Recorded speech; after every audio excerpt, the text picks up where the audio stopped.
ఓం మహాగణాధిపతయే నమః. ఓం గురుభ్యో నమః. ఓం శ్రీమాత్రే నమః.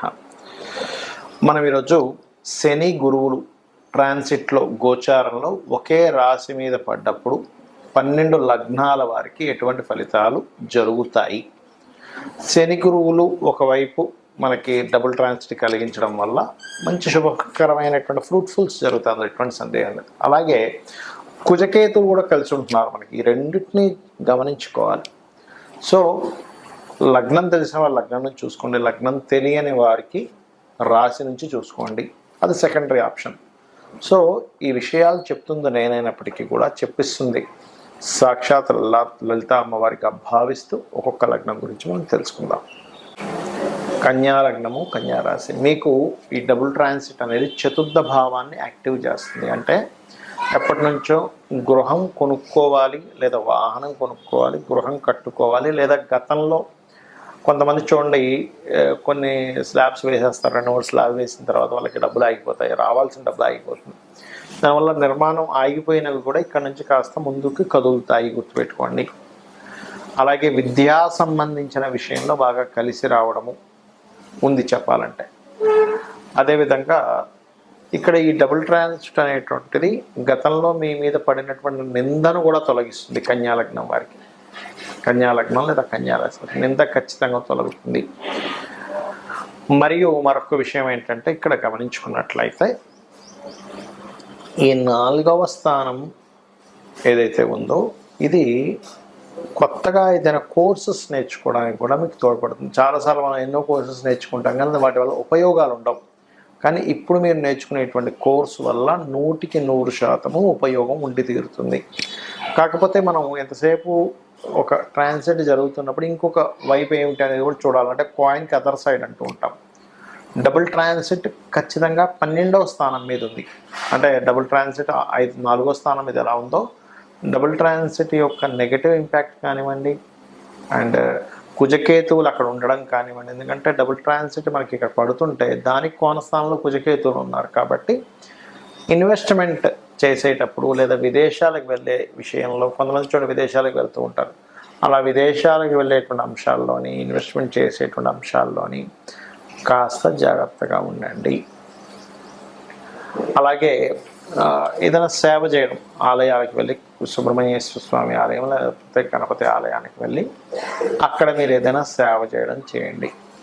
అప్పుడు ఏమవుతుందంటే అక్కడ ఏదైనా ఒక ప్రసాదం పంచిపెట్టడం కానీ ఇటువంటి వాటి వల్ల మీకు బాగా కలిసి రావడం జరుగుతుంది, గుర్తుపెట్టుకోండి. అదేవిధంగా మరొక విషయం ఏంటంటే ఏదైనా భూమికి ఇన్వెస్ట్మెంట్ చేసేటప్పుడు కానీ మీ తండ్రి గారి ఆస్తికి సంబంధించిన విషయంలో కొన్ని మనం చూడండి ఆ ల్యాండ్ వదిలేసుకోవడం మంచిది, తొందరపాటు నిర్ణయాలు తీసుకోండి, అటువంటివి తీసుకోకండి. ఎందుకంటే ఇప్పుడు మీకు 4వ స్థానం మీద ఎప్పుడైతే డబుల్ ట్రాన్సిట్ ఉందో భూమూలంగా కలిసి వచ్చే యోగం ఉంది. కానీ ఇక్కడ ఈ 12వ స్థానంలో కుజకేతువుల వల్ల తొందరపాటు నిర్ణయాలతో ఒక్కోసారి అది పెద్ద పనికిరాదు, ఎంతో కొంత తీసేసేయండి అంటూ ఉంటాం. ఎందుకంటే అలాంటి ఆలోచన ఇస్తూ ఉంటుంది ఈ టైంలో. కాబట్టి ఈ విషయాల్లో జాగ్రత్తగా ఉండండి. మీరు నిత్యము వెంకటేశ్వర స్వామి ఆరాధన, కుజకేతు గ్రహాల దగ్గర దీపారాధన చేయండి, అన్ని విధాలా బాగుంటుంది. చాలామంది నన్ను అడుగుతున్న అంశం ఏమిటంటే ఇక్కడ మీకు గోచారంలో జలరాశుల్లో కుజుడున్నప్పుడు కొంత జల సంబంధంగా గొడవలు ఇవన్నీ వచ్చాయని చెప్పారు. కొంచెం జల సంబంధంగా ఈ నేవీ వాళ్ళు వెళ్ళే ట్యాక్స్ ఇవన్నీ చెప్పారు కదా. అదేవిధంగా ఎండాకాలంలో వర్షం అన్నారు, అదే రకంగా మనకు వర్షం కూడా పడింది. మరి అదే కుజుడు సింహరాశిలోకి వస్తున్నందుకు ఏమిటి అని చాలామంది అడుగుతున్నారు. ఇక్కడ సింహరాశిలో కుజుడు వస్తూ కేతు కూడా అక్కడ ఉన్నందుకు ఈ సంవత్సరం మనకి రాజ్యాధిపతి రవి, మంత్రి రవి అవుతున్నాడు.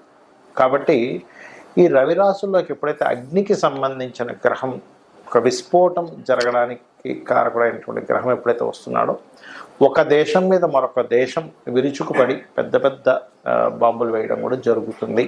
అది ఇండియా పాకిస్తాన్ అవ్వాల్సిన అవసరం లేదు, ఉక్రెయిన్ రష్యా కూడా అవ్వచ్చు, లేకపోతే అమెరికా ఇంకో దేశం కూడా కావచ్చు, ఏదైనా ఒక దేశం కావచ్చు. ఆ దేశం మీద పెద్ద స్థాయిలో ఎక్కువ ఉష్ణాన్ని కలిగించేటువంటిది వేయడం జరుగుతుంది.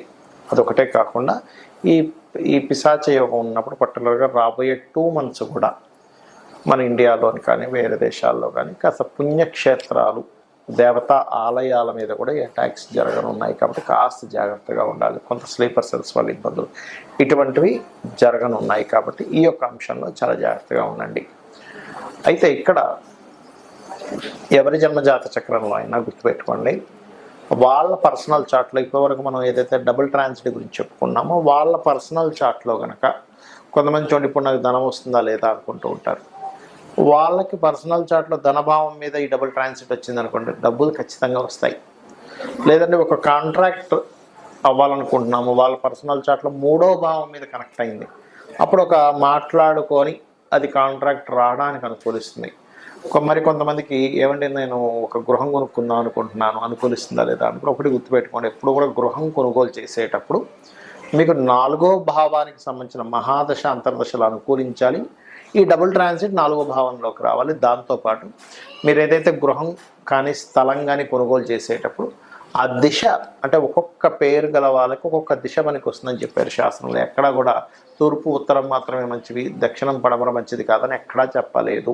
4 దిశలు మంచివే, కానీ మీకు ఏది పనికి వస్తుందని చూసుకోండి. మనకి వీడియోలు కూడా పెట్టాం, ఏ పేరు గల వాళ్ళకి ఏ డైరెక్షన్ కలిసి వస్తుంది అనేది దాని పరంగా మీరు చూసుకోవచ్చు. అలాగే మరొక విషయం ఏంటంటే ఇక్కడ సంతానానికి అయితే పంచమం మీద ట్రాన్సిట్ ఉండాలి. రుణములు లభించాలంటే కూడా ట్రాన్సిట్ ఉండాలండి. మనం ఒక్కోసారి లోన్స్ కోసం మనం ప్రయత్నం చేస్తుంటాం, ఒక్కోసారి లోన్స్ రావు, కానీ రుణం లభించాలంటే 6వ భావం మీద ఉండాలి, రుణం తీర్చాలంటే 5వ భావం మీద ఉండాలి. అయితే ఇక్కడ మనము ట్రాన్సిట్ రావడం ఒక ఎత్తు అయితే కొన్ని పనులు అవ్వడానికి లలితాంబిక అమ్మవారి యొక్క అనుగ్రహం కలిగితే కూడా పనులు అయిపోతాయి. అవి ఎలాగా అంటే ఇప్పుడు ఫైనాన్షియల్గా ఇబ్బంది పడుతున్నారు, ఓం సంపత్కరీ సమారూఢ సింధుర వ్రజ సేవితాయ నమః చేసుకోండి. లేదంటే ఉద్యోగం రావట్లేదండి, చాలా ఇబ్బంది పడుతున్నాను అనుకునేటువంటి వారు ఓం శ్రీమాత శ్రీ మహారాజ్ని శ్రీమత్ సింహాసనేశ్వరి నమః అని చేసుకోవచ్చు. లేదా ఓం మాణిక్య మకుటాకార జానుద్వయ విరాజితాయ నమః అని చేసుకోవచ్చు. మరి కొంతమందికి సంతానం ఉండదు, అలాంటి వారు దత్తాత్రేయుడిది దిగంబర శ్రీ పాదవల్లభ దిగంబర అనే మంత్రం చేసుకోండి. మరియు దీంతో పాటు మరి కొంతమందికి వ్యాపారాల్లో రాణించలేక ఇబ్బంది పడుతూ ఉంటారు, ఓం ఇంద్రగోప పరిక్షిప్త స్మరతూనాభజంగికాయే నమః అనే మంత్రం చేసుకోండి. ఆ రకంగా ఏంటంటే ఒక్కొక్క దానికి ఒక్కొక్కటి. ఇప్పుడు కొంతమందికి చూడండి ఆరోగ్య సమస్యలు ఉంటాయి. ఎందుకు అంటే వాళ్ళకి 4వ స్థానము అంటే ఇమ్యూనిటీని తగ్గించే స్థానము, ఇమ్యూనిటీ స్థానం పంచమ స్థానం పాడవడము, 6వ స్థానం రోగస్థానం యాక్టివ్ అయితే ఏమవుద్దంటే వాళ్ళకి అనారోగ్య సమస్యలు నిత్యం పడుతూ ఉంటారు. అటువంటి వారు చక్కగా ఓం సర్వవ్యాధి ప్రశమని సర్వమృత్యు నివారిణి అగ్రగణ్య అచింత్య రూప కలికల్మషనాశిని నమః చేసుకోండి. ఖచ్చితంగా మీకు బాగుంటుంది, ఎటువంటి సందేహం లేదు. అయితే ఇక్కడ ఒక్క విషయం ఏంటంటే చాలామంది ఏళ్ళనాటి సేం జరుగుతుందని కాల్సర్ప యోగాలు ఉన్నాయని భయపడుతూ ఉంటారు. అవేవి మిమ్మల్ని ఎక్కడ ఆపవు. ఖచ్చితంగా మీరు చేసేటువంటి కర్మ ఏదైతే ఉందో దాని రిజల్ట్ మాత్రమే గ్రహాలు ఇస్తూ ఉంటాయి.